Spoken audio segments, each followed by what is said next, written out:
السلام علیکم ورحمۃ اللہ وبرکاتہ۔ ابو عبیدہ بن جراح رضی اللہ عنہ کے حالات و واقعات سماعت فرمائیں گے، جن کو اسی دنیا میں جنت کی خوشخبری دی گئی۔ جی ہاں، نبی کریم صلی اللہ علیہ وسلم نے خود اپنی زبان مبارک سے فرمایا، ابو عبیدہ بن جراح جنتی ہیں، جو اپنے وقت کے عظیم فاتح تھے، جنہوں نے رومیوں کو ناکو چنے چبوائے، اپنے سے 6 گنا رومی فوج کا مقابلہ کیا۔ ایک موقع پر رومی لشکر کی تعداد 2.5 لاکھ تھی، جبکہ مسلمان صرف 40,000 تھے۔ اس جنگ میں مسلمانوں کے سپہ سالار ابو عبیدہ بن جراح تھے، جن کے بارے میں نبی اکرم صلی اللہ علیہ وسلم نے ارشاد فرمایا تھا کہ میرے یہ 10 اصحاب جنتی ہیں۔ چنانچہ انہیں عشرہ مبشرہ کا خطاب ملا، یعنی وہ 10 جنہیں دنیا میں جنت کی خوشخبری دے دی گئی۔ ان کے نام یہ ہیں: سیدنا ابو بکر صدیق، سیدنا عمر فاروق، سیدنا عثمان غنی، سیدنا علی بن ابی طالب، سیدنا عبد الرحمن بن عوف، سیدنا طلحہ، سیدنا زبیر بن عوام، سیدنا سعد بن ابی وقاص، سیدنا سعید بن زید اور سیدنا ابو عبیدہ بن جراح رضی اللہ عنہم اجمعین۔ ابو عبیدہ بن جراح رضی اللہ عنہ کو کئی خصوصیات اس کے علاوہ بھی حاصل ہیں۔ انہیں اللہ کے رسول صلی اللہ علیہ وسلم کی طرف سے امین الامت کا خطاب ملا، یعنی امت کے امین، اور اس کا مطلب یہ ہے کہ وہ دین کے علم اور دین کے احکامات پر عمل کرنے کے سلسلے میں بہت بڑا درجہ رکھتے تھے۔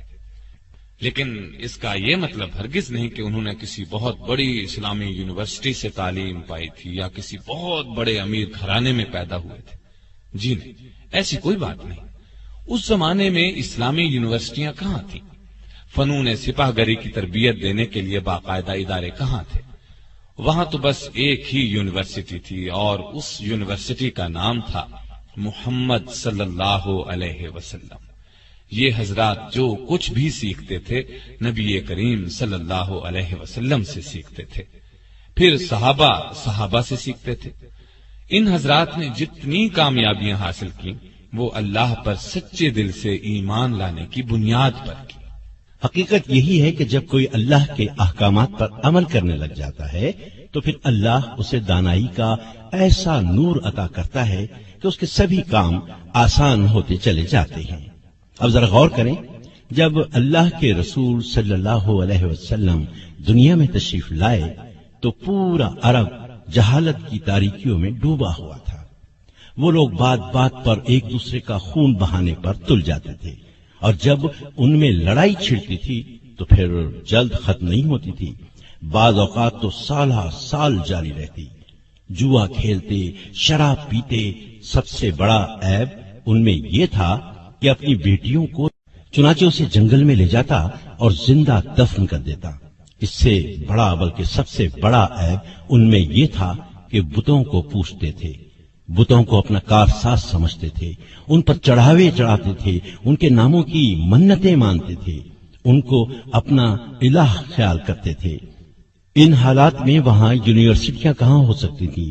وہاں تو مدرسے بھی نہیں تھے، بچوں کے لیے اسکول بھی نہیں تھے۔ لیکن ہمارے نبی صلی اللہ علیہ وسلم کی آمد نے وہاں کا نقشہ ہی بدل کر رکھ دیا، کایا پلٹ دی۔ صحابہ کرام رضی اللہ عنہم میں سے ہر قسم کے علوم و فنون کے ایسے ماہر ہوئے کہ دنیا آج تک ان کا لوہا مانتی ہے۔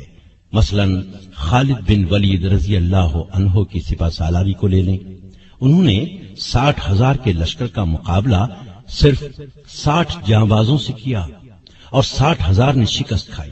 اس سے بڑھ کر مثال کیا ہو سکتی ہے؟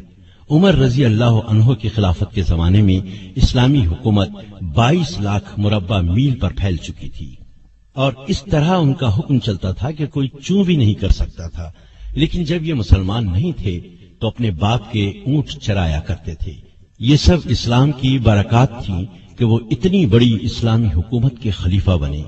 یہی وہ برکت تھی جس نے ابو عبیدہ بن جراح کو امین الامت بنا دیا۔ اور اس سے بھی بڑھ کر ایک عظیم سپہ سالار بنے جنہوں نے رومیوں کو شکست پر شکست دی۔ اسلام اور نبی کریم صلی اللہ علیہ وسلم کی مخالفت کرنے والوں یعنی مکہ کے قریش، مدینے کے یہودیوں اور عیسائیوں کا زور ٹوٹ گیا اور پہلی اسلامی حکومت قائم ہو گئی تو دور دراز علاقوں میں رہنے والے عرب گروہ در گروہ اسلام قبول کرنے کے لیے مدینہ آنے لگے۔ ان گروہوں میں ایک گروہ یمن کے علاقے نجران کا آیا۔ یہ لوگ عیسائی تھے۔ ان لوگوں نے اسلام کی سچائی جاننے کے لیے کئی دن تک بحث کی۔ نبی کریم صلی اللہ علیہ وسلم نے ان کے ساتھ بہت اچھا سلوک کیا، ان کے سوالات کے جوابات دیے، لیکن وہ مسلمان نہ ہوئے۔ تاہم انہوں نے وعدہ کیا کہ وہ جزیہ ادا کرتے رہیں گے۔ جزیہ ایک قسم کا ٹیکس کہہ لیں جو اسلامی حکومت میں رہنے والے غیر مسلموں سے وصول کیا جاتا تھا۔ اس کے علاوہ انہوں نے یہ درخواست بھی کی کہ ان کے ساتھ کسی ایسے ایماندار آدمی کو بھیج دیا جائے جو ان سے جزیہ وصول کرنے کے ساتھ انہیں دین اسلام کی باتیں بتائے۔ اللہ کے رسول صلی اللہ علیہ وسلم نے فرمایا، ٹھیک ہے، میں تمہارے ساتھ ایک ایسے شخص کو بھیجوں گا جو اس امت کا امین ہے۔ آپ صلی اللہ علیہ وسلم کے یہ الفاظ سن کر سیدنا ابو بکر اور سیدنا عمر رضی اللہ تعالی عنہما جیسے بڑے صحابہ کے دلوں میں خواہش پیدا ہوئی کہ ان نجرانیوں کے ساتھ انہیں بھیجا جائے تاکہ یہ عزت ان کے حصے میں آئے۔ لیکن اللہ کے رسول صلی اللہ علیہ وسلم نے سیدنا ابو عبیدہ بن جراح رضی اللہ عنہ کو کھڑے ہونے کا ارشاد فرمایا اور اس طرح یہ عزت ان کے حصے میں آئی اور وہ امین الامت کہلائے۔ عربی میں امین ایسے شخص کو کہتے ہیں جو بہت دیانتدار ہو، اس کے پاس کوئی امانت رکھوائی جائے تو اس میں خیانت نہ کرے، وعدے کے مطابق اس کو لوٹا دے۔ تو یہ تھا ان کے امین الامت بننے کا واقعہ۔ ہاں، تو میں بتا رہا تھا کہ وہ عشرہ مبشرہ میں سے ہیں۔ ان کا تعلق قریش کی ایک شاخ بنو فہر سے تھا۔ وہ رسول اللہ صلی اللہ علیہ وسلم کے مدینے کی طرف ہجرت فرمانے سے 20 برس پہلے اور ایک روایت کے مطابق 40 برس پہلے مکہ میں پیدا ہوئے۔ ان کا اصل نام عامر تھا۔ ابو عبیدہ ان کی کنیت تھی۔ اولاد کی نسبت سے جو نام مشہور ہو جاتا ہے اس کو کنیت کہتے ہیں۔ ان کے والد کا نام عبداللہ اور دادا کا نام الجراح تھا، اس لیے ان کا نام یہ بنتا ہے ابو عبیدہ بن عبداللہ بن جراح، لیکن وہ مشہور ابو عبیدہ بن جراح کے نام سے ہوئے۔ ان کا سلسلہ نسبت اوپر جا کر رسول اللہ صلی اللہ علیہ وسلم سے جا ملتا ہے۔ ان کی ایک شان یہ ہے کہ یہ سب سے پہلے ایمان لانے والوں میں شامل ہیں۔ سب سے پہلے ایمان لانے والوں کو سابقون الاولون کہتے ہیں۔ اس وقت مسلمان ہونے والوں کو سخت تکالیف دی جاتی تھی۔ کہا جاتا ہے کہ انہوں نے سیدنا ابو بکر رضی اللہ عنہ کے کہنے پر اسلام قبول کیا تھا۔ جس دن یہ مسلمان ہوئے اسی دن ان حضرات نے بھی اسلام قبول کیا تھا۔ سیدنا عبد الرحمن بن عوف، سیدنا عثمان بن مظعون، سیدنا ارقم بن ارقم رضی اللہ تعالی عنہ۔ ان میں عبد الرحمن بن عوف بھی عشرہ مبشرہ میں سے ہیں۔ پھر جب مسلمانوں کو بہت زیادہ ستایا جانے لگا، ظلم کے پہاڑ ان پر توڑے جانے لگے، تپتی ریت پر جب ان کو لٹایا جانے لگا، زنجیروں سے باندھ کر جب ان کو کھینچا جانے لگا، پھر انہیں بھوکا پیاسا رکھا جانے لگا، تب نبی صلی اللہ علیہ وسلم نے اللہ کے حکم سے مسلمانوں کو اجازت دی کہ مکہ چھوڑ کر حبشہ چلے جائیں۔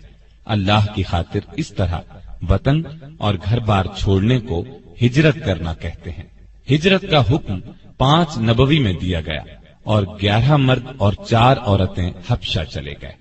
یہ ٹھیک ہے، وہ عیسائی تھا لیکن بہت نیک دل تھا۔ اس نے ان مہاجر مسلمانوں کو اپنے ملک میں رہنے کی اجازت دے دی اور ان کے ساتھ بہت اچھا سلوک کیا۔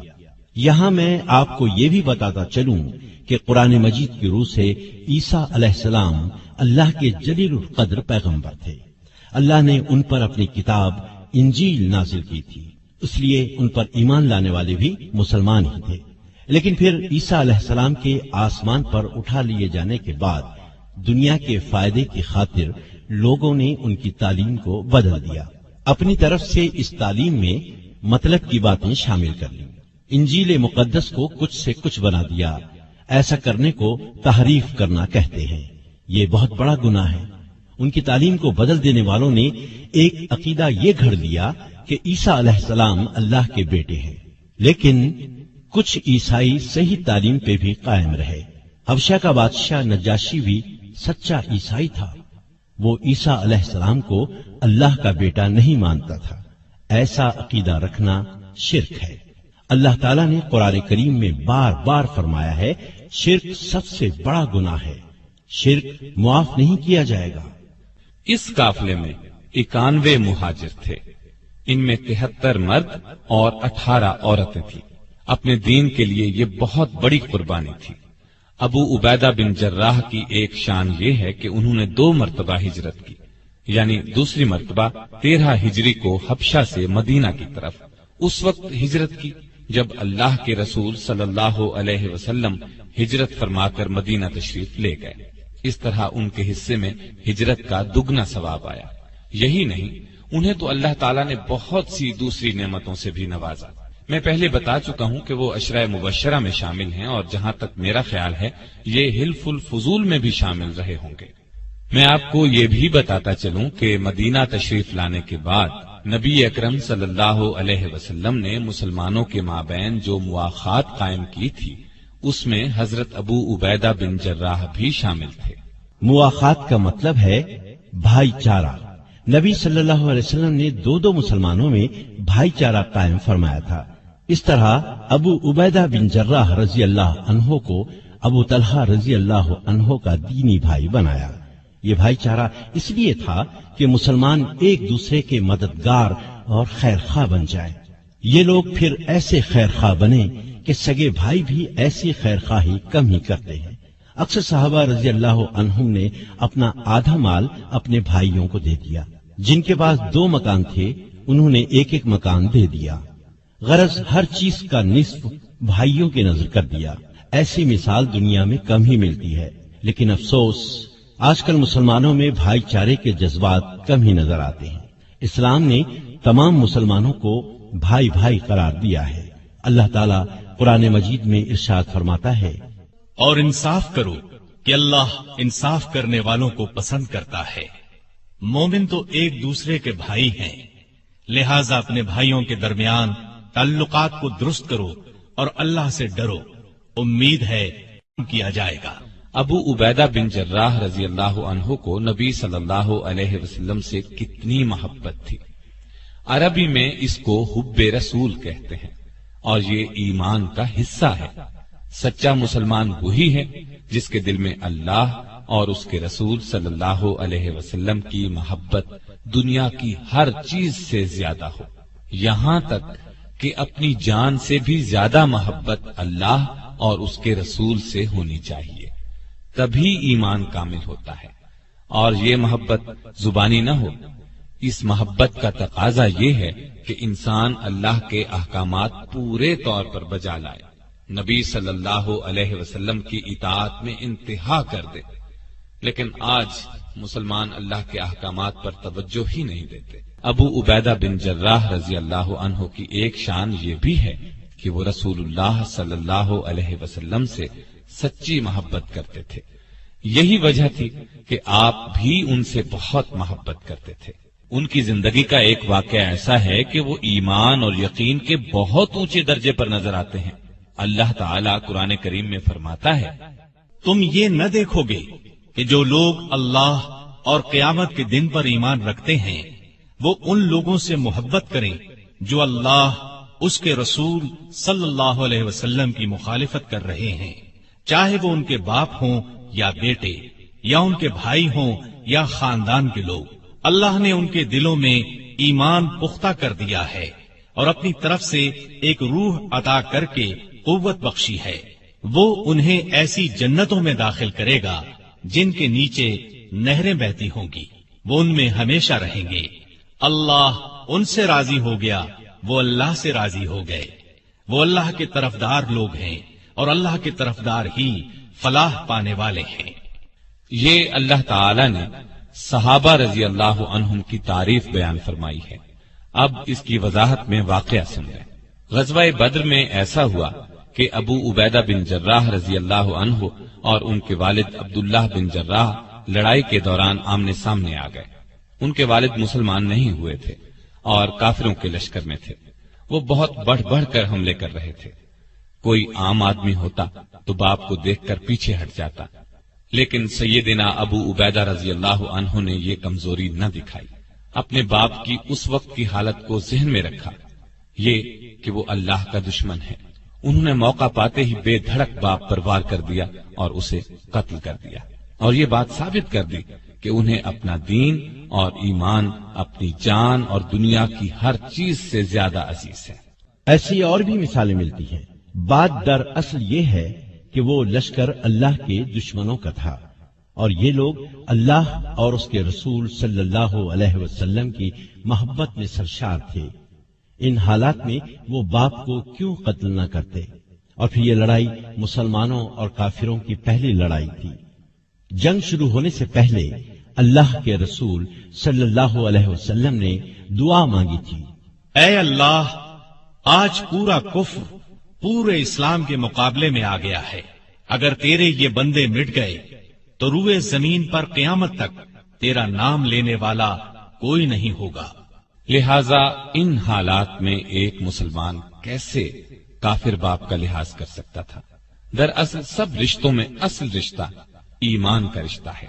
غیر قوم سے تعلق رکھنے والا مسلمان دوسرے مسلمان کا بھائی بن جاتا ہے، اور سگا بھائی کافر ہو تو اس کی حیثیت غیر جیسی ہو جاتی ہے۔ چنانچہ ابو عبیدہ رضی اللہ عنہ نے ایمان کے رشتے کو سامنے رکھا اور کافر باپ کو قتل کر دیا جو مسلمانوں کو ہلاک کرنے کے لیے آیا تھا۔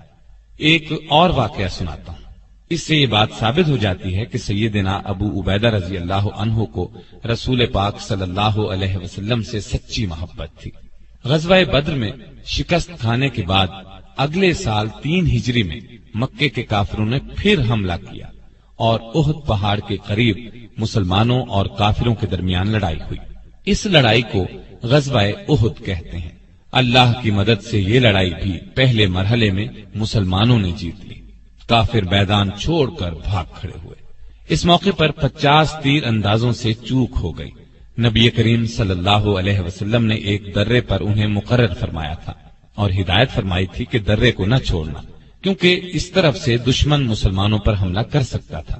جب کافر بھاگے تو ان تیر اندازوں نے درہ چھوڑ دیا اور مال غنیمت سمیٹنے کے لیے میدان کی طرف چلے گئے۔ درے کو خالی پا کر کافر پلٹے اور اس سے گزر کر مسلمانوں کی پشت کی طرف سے حملہ کر دیا۔ اس اچانک حملے سے مسلمانوں کے پاؤں اکھڑ گئے، اس لیے کہ وہ تو مال غنیمت جمع کرنے میں مصروف ہو چکے تھے۔ اب صورتحال ایسی پیدا ہو گئی کہ نبی صلی اللہ علیہ وسلم بھی زخمی ہو گئے۔ ایک پتھر لگنے سے آپ کے سامنے کے 2 دانت شہید ہو گئے۔ خود کی کڑیاں آپ کے رخسار مبارک میں گڑ گئیں۔ یہ بہت نازک وقت تھا۔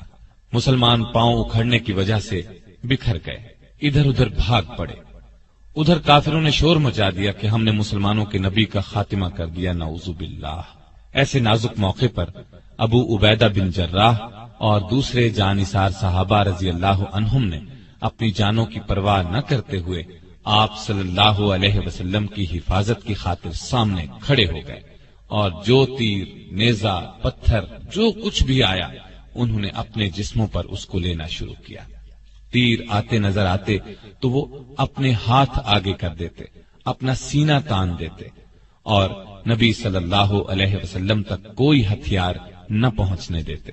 ابو بکر صدیق رضی اللہ عنہ فرماتے ہیں کہ رسول اللہ صلی اللہ علیہ وسلم کو خطرے میں پا کر میں آپ کی طرف بھاگا تو ابو عبیدہ بن جراح مجھ سے پہلے پہنچ چکے تھے۔ یہ ہاری ہوئی جنگ بھی مسلمانوں نے پھر جیت لی تھی۔ دوسری بار فتح اللہ کی مہربانی، صلی اللہ علیہ وسلم کی بے مثال جرأت اور صحابہ کرام رضی اللہ عنہم کی جانثاری کی وجہ سے ہوئی۔ آپ کی حفاظت کرتے ہوئے 10 صحابہ شہادت کے مرتبے پر فائز ہوئے۔ خود رسول اللہ صلی اللہ علیہ وسلم بہت زیادہ زخمی ہونے کے باوجود ایک چٹان تک تشریف لے گئے۔ یہ کام اس لیے زیادہ مشکل تھا کہ چاروں طرف سے تیر برس رہے تھے۔ مسلمانوں نے جب نبی صلی اللہ علیہ وسلم کو زندہ سلامت دیکھا تو پلٹ پڑے اور کافروں پر اس قدر شدید حملہ کیا کہ انہیں میدان جنگ سے بھگا دیا۔ سیدنا ابو عبیدہ بن جراح رضی اللہ عنہ نے رسول اللہ صلی اللہ علیہ وسلم سے محبت کا ثبوت اس طرح پیش کیا کہ وہ تاریخ کا ایک خاص واقعہ بن گیا۔ رسول اللہ صلی اللہ علیہ وسلم کے رخسار میں خود کی کڑیاں اس طرح گڑ گئی تھیں کہ ان کو نکالنے کی کوئی تدبیر سمجھ میں نہیں آ رہی تھی۔ اس موقع پر وہ جلدی سے آگے بڑھے اور خود کی کڑی کو اپنے دانتوں سے پکڑ کر کھینچا۔ کڑی تو نکل آئی، لیکن اس کوشش میں خود ان کا ایک دانت ٹوٹ گیا، جبکہ ابھی دوسری کڑی رخسار مبارک میں گڑی تھی۔ دانت ٹوٹنے کی وجہ سے خود ابو عبیدہ رضی اللہ عنہ تکلیف میں مبتلا ہو گئے۔ مزید دانت ٹوٹ جانے کا خطرہ بھی تھا، لیکن انہوں نے پرواہ نہ کی، دانتوں سے پکڑ کر دوسری کڑی کو بھی کھینچا، اور ایسا کرتے ہوئے ان کا ایک دانت اور ٹوٹ گیا۔ ہاں، ان لوگوں کے ایسے ہی حیرت انگیز کارناموں کی وجہ سے اللہ تعالیٰ نے انہیں یہ مرتبہ دیا کہ رہتی دنیا تک ان کے نام زندہ رہیں گے، یہ دنیا ان کی تعریف کرتی رہے گی۔ خود اللہ تعالیٰ نے قرآن مجید میں کئی جگہ ان حضرات کی تعریف کی ہے۔ بہرحال میں بتا رہا تھا، اللہ کے رسول صلی اللہ علیہ وسلم ان سے بہت خوش تھے۔ کوئی خاص کام ہوتا تو ان کے سپرد فرماتے، وہ ہر کام کو بہت خوش اسلوبی سے انجام دیتے۔ مثال کے طور پر قبیلہ ثعلبہ کے لوگ دوسرے قبیلوں کو ساتھ ملا کر مدینے کے آس پاس کی بستیوں میں لوٹ مار کیا کرتے تھے۔ ان کی شکایات موصول ہونے پر نبی صلی اللہ علیہ وسلم نے 6 ہجری میں سیدنا ابو عبیدہ رضی اللہ عنہ کو انہیں سزا دینے کے لیے بھیجا۔ انہوں نے آسانی سے ان کا خاتمہ کر دیا۔ اسی طرح 7 ہجری کا واقعہ ہے کہ رسول اللہ صلی اللہ علیہ وسلم کے علم میں یہ بات لائی گئی کہ قبیلہ قزاعہ مدینے پر حملے کی تیاری کر رہا ہے۔ آپ نے اس قبیلے کو سزا دینے کے لیے عمرو بن عاص رضی اللہ عنہ کو سالار بنا کر بھیجا۔ وہ روانہ ہو گئے۔ پھر حالات دیکھ کر مدد کے لیے اور مجاہد بھیجنے کی درخواست کی۔ آپ نے سیدنا ابو عبیدہ رضی اللہ عنہ کی سرداری میں دوسرا لشکر روانہ فرمایا۔ 8 ہجری میں رسول اللہ صلی اللہ علیہ وسلم نے انہیں ایک لشکر کا سردار بنا کر ساحل سمندر کی طرف یہ معلوم کرنے کے لیے بھیجا کہ قریش مکہ جنگ کی تیاری تو نہیں کر رہے۔ اسی سال مکہ فتح ہوا تو اس معرکے میں بھی ابو عبیدہ رضی اللہ عنہ ایک دستے کے سالار تھے۔ ایک اور واقعے سے بھی ان کی شان ظاہر ہوتی ہے کہ جب معاہدہ صلح حدیبیہ لکھا گیا تو ان سے بطور گواہ دستخط کرائے گئے۔ غرض کتنے ایسے واقعات ہیں جن سے یہ ثابت ہوتا ہے کہ رسول اللہ صلی اللہ علیہ وسلم ان کی بہت قدر کیا کرتے تھے۔ اور بھائی بات یہ ہے کہ نیکی کے راستے میں چلنے والوں کو اللہ تعالیٰ ایک خاص انعام دیتا ہے، ان کے علم اور عقل کی روشنی زیادہ کر دیتا ہے۔ جو بات عام لوگ مشکل سے سمجھتے ہیں یا بالکل سمجھ ہی نہیں پاتے، یہ لوگ اس بات کو نہایت آسانی سے سمجھ لیتے ہیں۔ ان میں بالکل ٹھیک فیصلہ کرنے کی قوت پیدا ہو جاتی ہے۔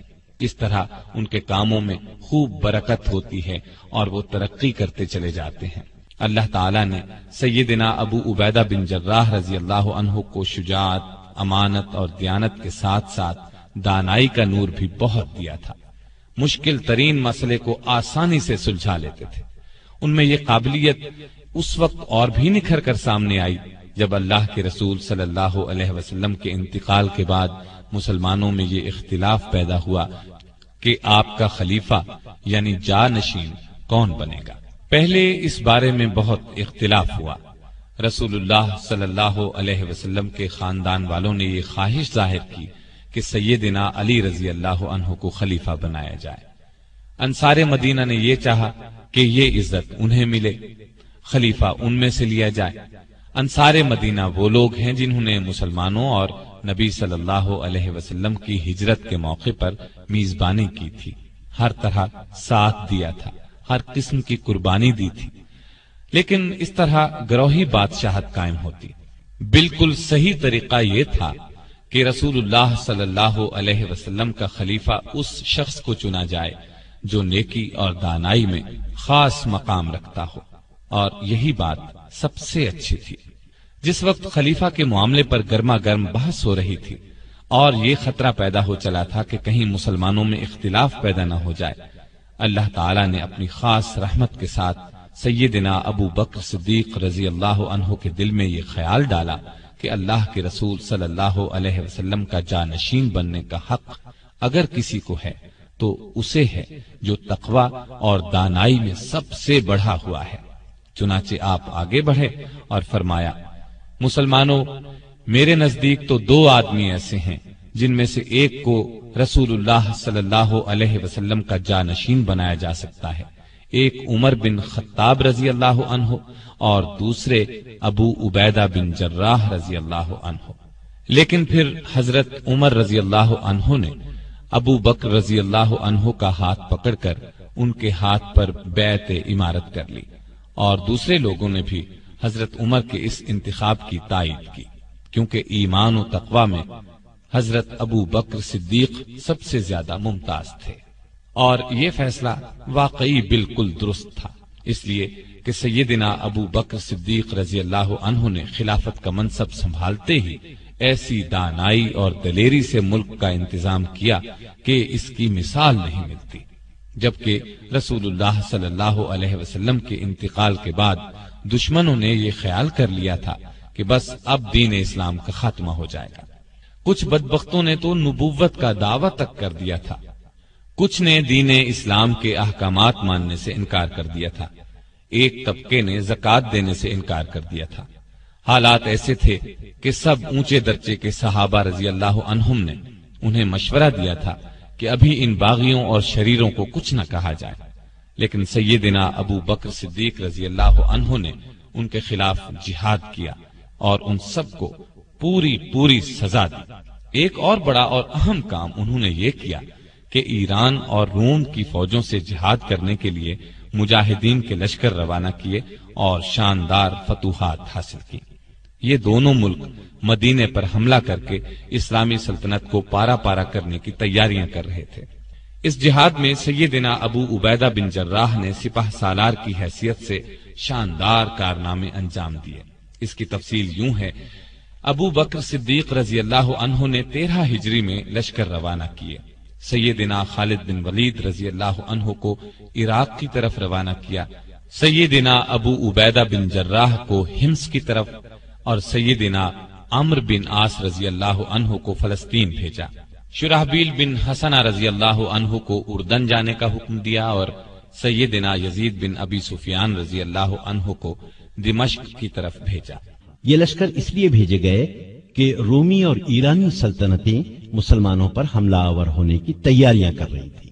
اسلام سے لڑنے کی اجازت نہیں دیتا کہ اپنی طاقت بڑھائی جائے، اس نے زمین پر فساد پھیلانے کو قتل سے بڑا فتنہ قرار دیا ہے، لیکن ساتھ ہی اپنی حفاظت کو ضروری بتایا ہے۔ اسی سلسلے میں نبی صلی اللہ علیہ وسلم تبوک گئے تھے۔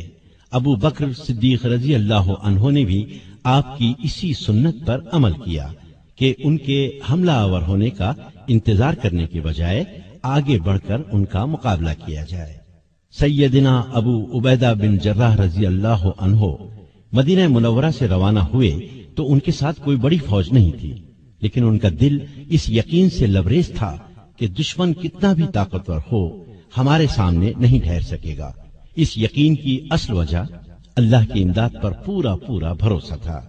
غزوہ بدر، غزوہ احد، غزوہ احزاب اور غزوہ خیبر میں انہوں نے اس غیبی امداد کو اپنی آنکھوں سے دیکھا تھا۔ رسول اللہ صلی اللہ علیہ وسلم کے زمانے میں لڑی جانے والی ان سب جنگوں میں مسلمانوں کی تعداد کافروں کے مقابلے میں بالکل کم تھی، لیکن فتح مسلمانوں ہی کو حاصل ہوئی۔ دوسری طرف رومی بھی جنگ کی زبردست تیاریاں کر رہے تھے۔ وہ لڑائی میں کچھ کم ماہر نہیں تھے، ان کو ہر طرح کی امداد پہنچانے کے لیے ان کی پشت پر ایک بڑی سلطنت تھی۔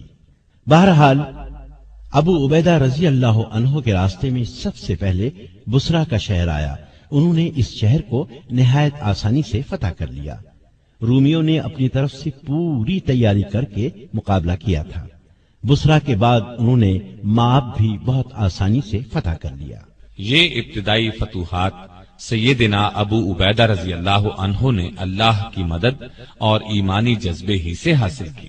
ان دو مقامات کی فتح کے بعد آپ جابیہ پہنچ کر رک گئے تاکہ اندازہ لگا سکیں کہ رومی اب کیا کرنے والے ہیں۔ ادھر 2 جنگیں ہارنے کے بعد رومی ہوشیار ہو گئے تھے۔ پہلے وہ اس خوش فہمی میں مبتلا تھے کہ مسلمان ہمارے مقابلے میں ہیں ہی کیا، لیکن اب انہیں اندازہ ہوا کہ ان کا مقابلہ معمولی انسانوں سے نہیں ہے، چنانچہ انہوں نے ایک جگہ جمع ہو کر بھرپور مقابلے کی تیاریاں شروع کر دی۔ دوسری طرف ابو عبیدہ بن جراح رضی اللہ عنہ نے بھی حالات کا اندازہ لگا کر دربار خلافت کو رومیوں کی تیاریوں اور ارادوں کی خبر دی اور مدد مانگی۔ سیدنا ابو بکر صدیق رضی اللہ عنہ نے فوراً فوجی مدد روانہ فرمائی اور جو دوسرے سالار روانہ فرما چکے تھے انہیں بھی پیغام بھیجا کہ ابو عبیدہ کے پاس پہنچ جائیں۔ ایسا ہی حکم آپ نے خالد بن ولید کو بھی بھیجا، یعنی وہ بھی عراق سے شام پہنچ جائیں۔ تو سیدنا ابو بکر صدیق رضی اللہ عنہ کو بھی اس غیبی تائید الہی سے جنگ کے محاذ پر پیش آنے والی مشکلات کا اندازہ ہو گیا تھا، چنانچہ انہوں نے تمام سپہ سالاروں کو حکم دیا کہ ابو عبیدہ کی مدد کے لیے پہنچ جائیں۔ جب سب لشکر ان کے پاس پہنچ گئے تو سپہ سالار خالد بن ولید رضی اللہ عنہ کو بلا لیا گیا، اس لیے کہ وہ بہت زیادہ بہادر تھے اور جنگی تدبیریں اختیار کرنے میں اللہ نے انہیں خاص قابلیت عطا کی تھی۔ اس موقع پر انہی کو سالار اعلیٰ بنانا مناسب تھا۔ غزوہ موتا میں کامیابی حاصل کرنے پر رسول اللہ صلی اللہ علیہ وسلم نے انہیں سیف اللہ یعنی اللہ کی تلوار کے لقب سے نوازا تھا۔ جنگ جیتنے کی خاص صلاحیتیں اللہ تعالیٰ نے انہیں عطا فرمائی تھی۔ سالار اعلیٰ بن کر انہوں نے اپنی قابلیت اور بہادری کا پورا ثبوت دیا۔ رومی بادشاہ نے اپنی فوج کے سالاروں کے مشورے سے جنگ کا ایسا نقشہ بنایا تھا کہ لازمی طور پر فتح حاصل ہو اور مسلمانوں کا اس طرح خاتمہ ہو جائے کہ وہ پھر مقابلے میں آنے کے قابل نہ رہیں۔ اس نے حکم دیا تھا کہ مسلمانوں کو اکٹھا نہ ہونے دیا جائے اور رومی فوج یرموک کے میدان میں جمع ہو کر مسلمانوں پر بھرپور حملے کی تیاری کرے۔ یرموک کی لڑائی تاریخ کی بہت بڑی جنگ گنی جاتی ہے۔ اس میں رومیوں کی تعداد 2.5 لاکھ تھی، جبکہ مسلمان فوج صرف 40,000 تھی۔ جنگ کے ساز و سامان میں بھی رومی بہت بڑھے ہوئے تھے، ان کی فوجی تربیت بھی زبردست انداز میں ہوئی تھی، لیکن دوسری طرف بھی آخر سیف اللہ تھے۔ خالد بن ولید رضی اللہ عنہ نے بھی اللہ کی مدد سے ایسی جنگی تدبیریں اختیار کی اور مسلمان مجاہد ایسی بہادری سے لڑے کہ بہت تعداد اور بھاری ہتھیار کچھ بھی کام نہ آئے۔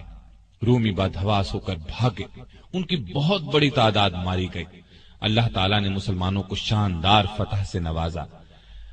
ایک روایت کے مطابق جنگ یرموک میں کئی 100 ایسے صحابہ شہید ہوئے جنہوں نے غزوہ بدر اور غزوہ احد میں شرکت کی تھی۔ اللہ کے ان خاص بندوں کی زندگیوں کا تو سب سے بڑا مقصد ہی یہی تھا کہ اللہ کے لیے اپنا سب کچھ قربان کر دیں۔ بلکہ غالب نے کیا خوب کہا ہے، جان دی ہوئی اسی کی تھی، حق تو یہ ہے کہ حق ادا نہ ہوا۔ یہ ان بزرگوں کی قربانیوں ہی کا نتیجہ ہے کہ پوری دنیا میں اسلام کا جھنڈا لہرا رہا ہے۔ یورپ اور امریکہ کے شہروں میں اذان کی آوازیں گونج رہی ہیں۔ شام میں لڑی جانے والی اور لڑائیوں کا حال سنانے سے پہلے یہ بتاتا چلوں کہ 22 جمادی الثانیہ 13 ہجری کو سیدنا ابو بکر رضی اللہ عنہ کا انتقال ہو گیا اور ان کی جگہ سیدنا عمر فاروق رضی اللہ عنہ خلیفہ بنائے گئے۔ انہوں نے خلافت کا منصب سنبھالنے کے کچھ دن بعد ہی سیدنا خالد بن ولید رضی اللہ عنہ کو ان کے عہدے سے ہٹا کر سیدنا ابو عبیدہ بن جراح رضی اللہ عنہ کو اسلامی افواج کا سالار اعلیٰ بنا دیا۔ اس سلسلے میں 2 روایات ہیں۔ ایک تو یہ کہ کسی شاعر نے سیدنا خالد بن ولید رضی اللہ عنہ کا قصیدہ لکھا۔ کسی کی تعریف میں اشعار لکھے جائیں تو اس کو قصیدہ کہتے ہیں۔ یہاں تک تو اعتراض کی کوئی بات نہیں تھی، لیکن انہوں نے یہ کیا کہ خوش ہو کر شاعر کو انعام دیا۔ بس اس بات کو عمر رضی اللہ عنہ نے اچھا نہ سمجھا اور انہیں ان کے عہدے سے ہٹا دیا۔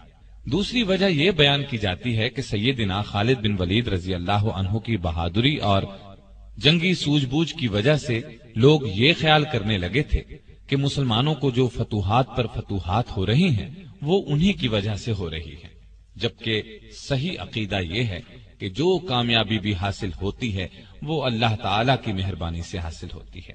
سیدنا عمر رضی اللہ عنہ نے انہیں عہدے سے ہٹا کر ثابت کر دیا کہ لوگوں کا خیال غلط ہے۔ اس دوسری وجہ کی زیادہ تائید آئی ہے، یعنی وہ شاعر والی بات شاید درست نہ ہو، یہ بات واقعی تھی۔ خود عمر رضی اللہ عنہ سے جب بعض اصحاب نے اس بارے میں پوچھا کہ آپ نے خالد کو سپہ سالاری سے کیوں معزول کیا، تو انہوں نے فرمایا تھا میں نے کسی ناراضی کی وجہ سے ایسا نہیں کیا، اور پھر انہوں نے دوسری وجہ ہی بیان کی۔ چنانچہ جو ہی انہیں خلیفہ کا حکم ملا، انہوں نے فوراً اپنا عہدہ ابو عبیدہ بن جراح رضی اللہ عنہ کو سونپ دیا اور خود ایک عام مجاہد کی طرح جہاد میں حصہ لیتے رہے۔ لطف کی بات تو یہ ہے کہ یہ حکم انہیں اس وقت ملا جب وہ تاریخی شہر دمشق کا محاصرہ کیے ہوئے تھے۔ ایک روایت یہ بھی ہے کہ یہ حکم جنگ یرموک کے موقع پر دیا گیا۔ یرموک کی جنگ جیتنے کے بعد مسلمان مجاہدوں نے جس طرح اپنی کوششوں کو آگے بڑھایا، اس سے ان کی عظمت اور دانائی ثابت ہوتی ہے۔ روم کا بادشاہ ہرقل ایک بہت بڑی سلطنت کا مالک تھا۔ صرف ایک جنگ ہار جانے سے اس کی طاقت ختم نہیں ہو گئی تھی، ایک جنگ ہار کر اس کا پارا اور چڑھ گیا تھا اور اس نے مسلمانوں کو شکست دینے کی ٹھان لی تھی۔ چنانچہ وہ شام کے بڑے شہر ہمس پہنچ گیا اور مسلمانوں پر بھرپور حملے کی تیاریاں کرنے لگا۔ ایسی صورت میں ضروری تھا کہ مسلمان بھی اپنی پوری قوت اس کی فوج کا مقابلہ کرنے کے لیے جمع کرتے، لیکن انہوں نے تو کمال کر دیا، اپنی فوج کو 3 حصوں کر کے 3 الگ الگ محاذوں پر جہاد جاری رکھنے کا فیصلہ کیا۔ ابو عبیدہ بن جراح رضی اللہ عنہ اور خالد بن ولید رضی اللہ عنہ نے لشکر کے دوسرے سالاروں کے ساتھ مشورہ کر کے ایک لشکر بیت المقدس کی طرف روانہ کیا، دوسرا ہمس کی طرف اور تیسرا دمشق کی طرف۔ ابو عبیدہ رضی اللہ عنہ اور خالد بن ولید رضی اللہ عنہ دمشق کی طرف روانہ ہوئے۔ ہم جیسے عام لوگ ایسا ہرگز نہ کرتے، لیکن وہ لوگ تو اللہ والے تھے، انہیں فوجی طاقت سے زیادہ اللہ کی ذات پر بھروسہ تھا، اور دنیا نے دیکھا ان کا فیصلہ بالکل درست ثابت ہوا۔ غازیوں کے چھوٹے چھوٹے لشکروں نے گنتی کے چند ہی دنوں میں شام اور فلسطین کا پورا علاقہ فتح کر لیا، اور یہ کام ابو عبیدہ رضی اللہ عنہ کی سپہ سالاری میں ہوا۔ پہلے دمشق کا حال سناتا ہوں۔ پہلے بتا چکا ہوں کہ دمشق کی طرف خالد بن ولید رضی اللہ عنہ اور سیدنا ابو عبیدہ رضی اللہ عنہ دونوں روانہ ہوئے تھے۔ یہ شہر رومیوں کا گڑھ تھا، یہاں انہوں نے کافی فوجی طاقت جمع کر رکھی تھی، لیکن جب اسلامی لشکر وہاں پہنچا تو رومیوں کو میدان میں نکل کر مقابلہ کرنے کی جرأت ہی نہ ہوئی۔ انہوں نے شہر کے دروازے بند کر لیے اور فصیل پر تیر اندازوں کے دستے اس طرح بٹھا دیے کہ کوئی شہر کی طرف بڑھے تو تیروں کی بوچھاڑ کر کے اسے روک دیں، اس کا خاتمہ کر دیں۔ مجاہدین نے شہر کا محاصرہ کر دیا اور شہر کے اندر داخل ہو کر دشمنوں کو کاری ضرب لگانے کی تدبیریں کرنے لگے۔ آخر سیدنا خالد بن ولید رضی اللہ عنہ اپنے دستے سمیت فصیل پار کر کے شہر میں داخل ہو گئے۔ ادھر اس کے ساتھ دوسری طرف رومیوں کے سپہ سالار نے صلح کی بات چیت شروع کر دی۔ دونوں سالاروں نے اس شرط پر صلح کر لی کہ رومی شہر کا دروازہ کھول دیں گے اور مسلمان شہریوں کو کسی طرح کا نقصان نہیں پہنچائیں گے، ان کی جانیں، عزت، آبرو، مال محفوظ رہیں گے۔ اب یہ عجیب صورتحال پیدا ہوئی کہ ایک طرف خالد رضی اللہ عنہ لڑتے ہوئے آگے بڑھ رہے تھے اور دوسری طرف ابو عبیدہ بن جراح صلح کا جھنڈا اٹھائے آگے بڑھ رہے تھے۔ دونوں کی ملاقات شہر کے درمیان میں ہوئی۔ جب خالد بن ولید رضی اللہ عنہ کو معلوم ہوا کہ ابو عبیدہ بن جراح رضی اللہ عنہ شہریوں کو امان دے چکے ہیں تو انہوں نے جنگ سے ہاتھ روک لیے اور کوئی بڑا نقصان ہوئے بغیر دمشق پر مسلمانوں کا قبضہ ہو گیا۔ اللہ تعالی نے قرآن کریم میں فرمایا ہے، حق آیا باطل مٹ گیا اور باطل تو ہے ہی مٹنے کے لیے۔ اللہ تعالیٰ کے اس ارشاد کے مطابق ان لوگوں کو ہمیشہ کامیابی حاصل ہوتی ہے جو حق پر ہوں، اور یہ مجاہد چونکہ حق پر تھے اس لیے تعداد میں کم ہونے کے باوجود اللہ نے انہیں شاندار کامیابی عطا کی، بلکہ اس کے بعد بھی وہ کامیابیاں حاصل کرتے چلے گئے۔ دمشق فتح کرنے کے بعد مخل، بیسان، ہمس اور لازقیہ جیسے کئی اور شہر انہوں نے نہایت آسانی سے فتح کر لیے۔ رومی جہاں بھی مسلمانوں سے لڑنے کے لیے جمع ہوتے مجاہدین کے لشکر وہیں پہنچ جاتے اور ان کا غرور خاک میں ملا دیتے۔ ان لڑائیوں میں لازقیہ کی لڑائی اس لحاظ سے خاص ہے کہ اس میں ابو عبیدہ رضی اللہ عنہ کی اعلیٰ درجے کی جنگی قابلیت اور ذہانت سے فتح حاصل ہوئی۔ قیصر روم کے حکم سے اس شہر میں رومیوں نے بہت بڑی طاقت جمع کر رکھی تھی۔ سیدنا ابو عبیدہ رضی اللہ عنہ کو ان کے اجتماع کی خبر ملی تو آپ لشکر لے کر تیزی سے وہاں پہنچ گئے اور رومیوں نے اس طرح شہر کے دروازے بند کر لیے جس طرح دمشق کے بند کیے تھے۔ مسلمانوں نے شہر کا محاصرہ کر لیا، لیکن آس پاس کا علاقہ ایسا تھا کہ اس شہر کا محاصرہ زیادہ دن جاری نہیں رکھا جا سکتا تھا۔ ان سب باتوں پر غور کرتے ہوئے ابو عبیدہ رضی اللہ عنہ نے مجاہدین کو حکم دیا کہ وہ شہر سے کافی دور جا کر خندقیں کھود لیں اور یہ کام ایسی احتیاط سے کریں کہ رومیوں کو اس کا پتہ نہ چلے۔ یہ حکم پورا کیا گیا۔ جب کام مکمل ہو گیا تو دوسرا حکم یہ دیا کہ مجاہد بڑی بڑی ٹولیاں بنا کر لشکر سے نکلیں، اس طرح کہ رومی انہیں جاتے ہوئے دیکھیں۔ لشکروں سے نکل کر مجاہدین کی یہ ٹولیاں خندقوں میں چھپ جائیں اور جب نعرہ تکبیر بلند ہو تو بہت تیزی سے نکل کر شہر پر حملہ کر دیں۔ چنانچہ اس حکم پر بھی عمل کیا گیا۔ مسلمان بڑی بڑی ٹولیوں میں جانے لگے۔ رومیوں نے خیال کیا وہ محاصرہ اٹھا کر جا رہے ہیں۔ جب انہیں اپنے طور پر یہ اندازہ ہو گیا کہ مسلمانوں کا پورا لشکر محاصرہ اٹھا کر چلا گیا ہے تو شہر کے دروازے کھول دیے۔ شہر کے دروازے کھلتے ہی نعرہ تکبیر بلند ہوا۔ مجاہدین خندقوں سے نکلے اور تیزی سے دوڑتے ہوئے آ کر شہر میں داخل ہو گئے۔ شہر پر نہایت آسانی سے قبضہ ہو گیا۔ رومیوں کو پتہ ہی نہ چلا کہ یہ کیا ہو گیا ہے۔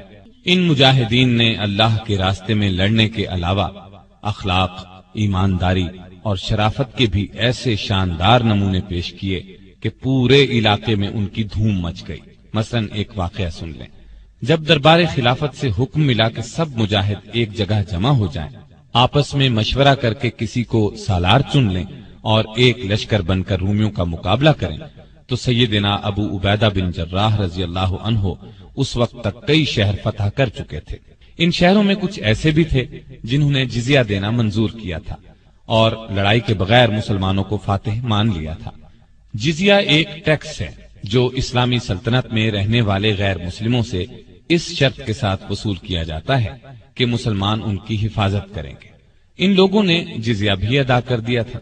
خلیفۃ المسلمین کا حکم ملنے کے بعد مسلمانوں کو یہ علاقے چھوڑنے پڑے تو ان شہروں کے باشندوں کو جزیے کی ساری رقم لوٹا دی اور ان سے کہا چونکہ اب ہم تمہاری حفاظت کی شرط پوری نہیں کر سکتے اس لیے یہ رقمیں اپنے پاس رکھنے کا بھی ہمیں کوئی حق نہیں ہے۔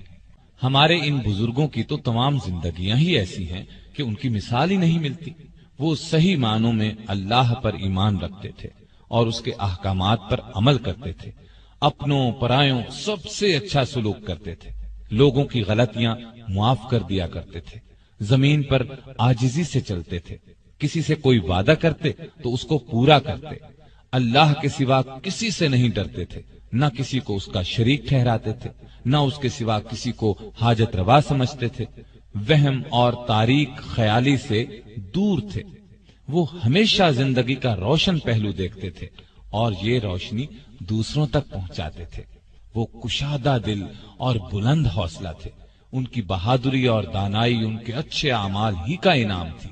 ہاں تو میں کہہ رہا تھا کہ جب مسلمانوں کو خلیفہ کی طرف سے یہ حکم ملا کہ وہ سب مجاہد ایک جگہ جمع ہو جائیں تو انہوں نے ان شہروں کا جزیہ واپس کر دیا، کیونکہ وہاں سے رخصت ہو جانے کی وجہ سے وہ ان کی حفاظت نہیں کر سکتے تھے۔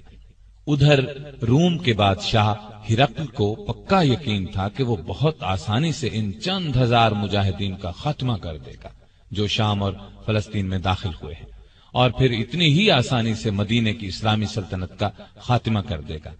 لیکن اس کا اندازہ بالکل غلط ثابت ہوا۔ اسے تو لینے کے دینے پڑ گئے۔ اس نے سنبھل کر کئی بار مسلمانوں کا مقابلہ کرنے کی کوشش کی، لیکن وہ کہیں بھی پاؤں نہ جما سکا۔ ہر محاذ پر اسے منہ کی کھانا پڑی۔ آخرکار وہ اس علاقے کو جو سلطنت روما کا مشرقی حصہ کہلاتا تھا ہمیشہ کے لیے چھوڑ کر قسطنطینیہ کی طرف فرار ہو گیا۔ قسطنطینیہ اس کی سلطنت کے مغربی حصے کا دارالحکومت تھا۔ ہرقل کے فرار کے بعد سیدنا ابو عبیدہ بن جراح رضی اللہ عنہ نے مقدس شہر بیت المقدس فتح کرنے کا ارادہ کیا۔ اس وقت تک وہ شام کے قریباً تمام بڑے چھوٹے شہروں پر قبضہ کر چکے تھے۔ خالد بن ولید رضی اللہ عنہ اور لشکر کے دوسرے سالاروں سے مشورہ کر کے انہوں نے پہلے عمرو بن عاص رضی اللہ عنہ کو بیت المقدس بھیجا اور پھر خود بھی وہاں پہنچ گئے۔ اس شہر کی حفاظت کرنے والی رومیوں کی فوج مسلمانوں کی مسلسل فتوحات کی خبریں سن سن کر پہلے ہی ہمت ہار چکی تھی۔ چنانچہ جیسے ہی ابو عبیدہ رضی اللہ عنہ وہاں پہنچے، شہر کے مذہبی پیشواؤں یعنی رہنماؤں نے پیغام بھیجا۔ وہ پیغام یہ تھا، اگر مسلمانوں کے خلیفہ عمر بن خطاب رضی اللہ عنہ خود بیت المقدس آئیں تو ہم لڑے بغیر شہر کی کنجیاں ان کے حوالے کر دیں گے۔ یہ سن کر ابو عبیدہ بن جراح رضی اللہ عنہ نے کہا، اس سے اچھی بات کیا ہو سکتی ہے کہ ہمارا ایک بھی مجاہد نہ مارا جائے اور بھی کوئی نقصان نہ ہو اور شہر پر ہمارا قبضہ بھی ہو جائے۔ پھر انہوں نے رومیوں کا یہ پیغام عمر رضی اللہ عنہ کی خدمت میں بھیج دیا۔ عمر رضی اللہ عنہ کو یہ پیغام ملا تو وہ بیت المقدس جانے کے لیے تیار ہو گئے۔ آپ بیت المقدس کی طرف روانہ ہوئے اور اس طرح روانہ ہوئے کہ اپنے ساتھ صرف اپنے غلام کو لے کر چلے۔ آج کل کے بادشاہ کہیں جاتے ہیں تو ان گنت حفاظتی انتظامات کیے جاتے ہیں، حفاظتی دستہ ساتھ جاتا ہے، لیکن وہ صرف اپنے ایک غلام کو لے کر چل پڑے۔ اور اس سے بھی بڑھ کر مزے کی بات یہ ہے کہ ان کے پاس اونٹ بھی ایک ہی تھا، دو اونٹ بھی نہیں تھے، لہٰذا وہ باری باری اونٹ پر سواری کر رہے تھے۔ پہلے عمر رضی اللہ تعالی عنہ نے اگر سواری کی تو پھر غلام نے سواری کی، غلام کی باری ختم ہوئی تو عمر رضی اللہ عنہ کے اونٹ پر بیٹھنے کی باری آئی۔ اس طرح باری باری اونٹ کی سواری کرتے آخر وہ بیت المقدس کے نزدیک پہنچ گئے۔ پر لطف بات یہ ہے کہ جب بیت المقدس نزدیک آیا تو اس وقت اونٹ پر سواری کرنے کی باری غلام کی تھی اور مسلمانوں کے خلیفہ اونٹ کی مہار پکڑے پیدل چلے آ رہے تھے۔ شہر کا دروازہ قریب آنے پر غلام نے کہا بھی، دروازہ نزدیک آ چکا ہے، اب اونٹ پر آپ سوار ہو جائیں۔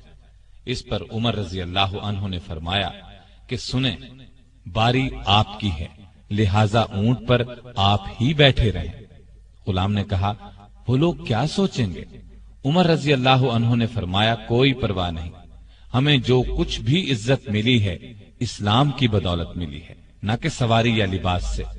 اور پھر اسی حالت میں مسلمانوں کے دوسرے خلیفہ عمر فاروق رضی اللہ عنہ شہر کے دروازے پر پہنچے۔ وہاں عیسائی اور مسلمانوں کی فوج کے سپہ سالار ابو عبیدہ رضی اللہ عنہ اور دوسرے سالار موجود تھے۔ چشم فلک نے یہ نظارہ دیکھا، آقا اونٹ کی مہار پکڑے چلے آ رہے ہیں اور غلام اونٹ پر سوار ہے۔ اور یہ نظارہ دیکھتے ہی بیت المقدس کے مذہبی پیشواؤں نے شہر کی چابیاں ان کے حوالے کر دی۔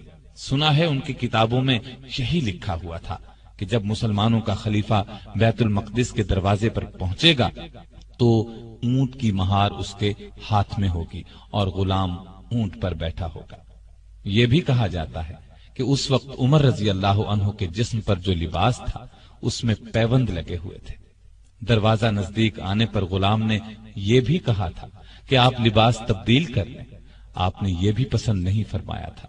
اس طرح بیت المقدس خون کا ایک قطرہ بہائے بغیر فتح ہو گیا، مسلمانوں کا اس پر قبضہ ہو گیا۔ عمر رضی اللہ عنہ نے ابو عبیدہ رضی اللہ عنہ کو اس پورے علاقے کا والی یعنی گورنر مقرر فرمایا اور خود مدینے لوٹ گئے۔ ابو عبیدہ رضی اللہ عنہ قریباً 1 برس تک اس علاقے کے حکمران رہے۔ پھر 18 ہجری میں ان کا انتقال ہو گیا۔ ان کی وفات طاعون کی بیماری سے ہوئی۔ آپ اس وقت اموس کے مقام پر تھے، وہاں یہ وبائی مرض پھیل گیا۔ عمر رضی اللہ عنہ نے انہیں وہاں سے کہیں اور منتقل ہونے کا مشورہ دیا، لیکن آپ وہیں رہے اور فرمایا موت وقت سے پہلے نہیں آ سکتی۔ ہاں، ان کے 2 بیٹے تھے، ایک کا نام یزید اور دوسرے کا عمیر تھا۔ یہ دونوں لاولد فوت ہوئے اور یوں ابو عبیدہ بن جراح رضی اللہ عنہ کی نسل آگے نہیں چلی، لیکن اصل چیز تو ان کے اچھے اعمال تھے جن کا ثواب قیامت تک انہیں ملتا رہے گا۔ اور یہ بات بھی اچھی طرح سمجھ لینی چاہیے کہ انسان کا اصل کام نیکی کے راستے پر چلنا اور برائیوں سے بچنا ہے۔ ایسا کرنے والے دین اور دنیا کی نعمتیں خوب حاصل کرتے ہیں، ان کے لیے کامیابیوں کے دروازے کھلتے چلے جاتے ہیں۔ سیدنا ابو عبیدہ رضی اللہ عنہ اور ہمارے دوسرے بزرگوں کو اسی راستے پر چل کر شاندار کامیابیاں حاصل ہوئیں۔ وہ عظیم جرنیل اور عظیم فاتح بنے، اور سب سے بڑی بات یہ ہے کہ انہیں دنیا میں ہی اللہ کے رسول صلی اللہ علیہ وسلم نے جنتی ہونے کی عظیم ترین خوشخبری سنائی۔ Thanks for watching. Don't forget to like, comment, share and subscribe to